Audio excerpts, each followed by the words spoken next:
নমস্কার বন্ধুরা, food point of দীপিকায় আপনাদের সকলকে স্বাগত। আবারও আজকে আমি একটা টিফিন রেসিপি নিয়ে চলে এসেছি। এটা ছোট থেকে বড় সকলেই কিন্তু ভীষণ পছন্দ করবে। এটা খেতে যেমন টেস্টি হয়, বানানো তেমন ভীষণ সহজ আর হয়ও খুব তাড়াতাড়ি। চলুন তাহলে রেসিপিটা শুরু করা যাক। রেসিপিটা বানানোর জন্য যে সবজিগুলো আমি নিয়েছি সেটা হলো 1/2 কাপ পরিমাণ ধনেপাতা, একটা টমেটো কুচি, একটা গাজর কুচি, দুটো মিডিয়াম সাইজের পেঁয়াজ কুচি আর 4-5টা কাঁচা লঙ্কা কুচি। এইবার ব্যাটারটা আমি রেডি করে নেবো। তার জন্য একটা মিক্সিং বোল নিয়ে তার মধ্যে নিয়ে নিচ্ছি মেজারিং কাপের 1 কাপ পরিমাণ, অর্থাৎ প্রায় 200 গ্রাম পরিমাণ ময়দা। দিয়ে দিচ্ছি দুটো ডিম।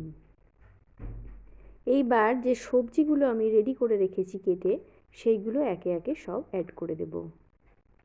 এছাড়াও আপনারা অন্যান্য সবজি দিতে পারেন, যেমন ক্যাপসিকাম, পেঁয়াজ কলি, যেগুলো খুব তাড়াতাড়ি সেদ্ধ হয়ে যাবে সেই সমস্ত সবজিগুলো এখানে দেওয়া যেতে পারে। এইবার দিয়ে দিচ্ছি স্বাদ অনুযায়ী লবণ আর দিয়ে দিচ্ছি 4 ভাগের 1 ভাগ জোয়ান। এতে কিন্তু টেস্টটা খুব ভালো আসবে। এইবার চামচ দিয়ে খুব ভালো করে সমস্ত সবজিগুলো মিশিয়ে নেব। প্রথমে এইভাবে মিশিয়ে নেওয়ার পর অল্প অল্প করে জল দিয়ে একটা স্মুথ ব্যাটার আমি রেডি করে নেব।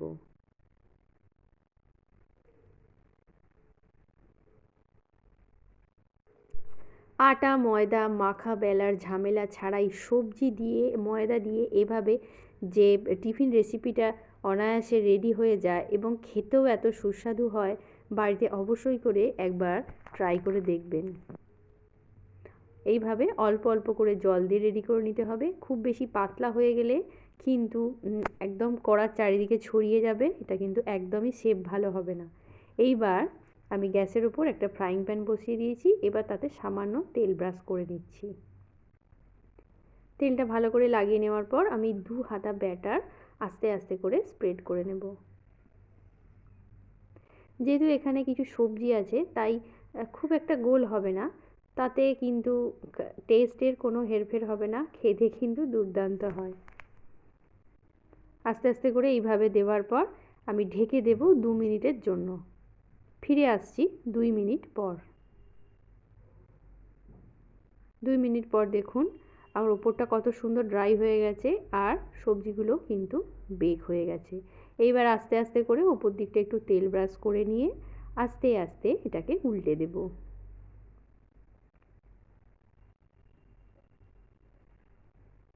উল্টানোর পর আরও 1 থেকে 2 মিনিট এইভাবে আস্তে আস্তে চেপে চেপে আমি ভেজে নেব। তবে এই সময় ফ্লেমটাকে কিন্তু মিডিয়াম টু হাইতে রেখে দিতে হবে। আর যখন ঢেকে দেব তখন কিন্তু মিডিয়াম টু লো ফ্লেমে এটাকে ঢেকে বেক করে নিতে হবে।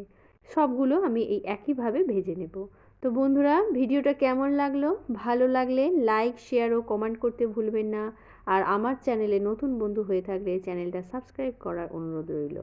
তো আজকের মতো এ পর্যন্তই। আবার দেখা হবে অন্য কোনো রেসিপি নিয়ে। ততক্ষণের জন্য নমস্কার।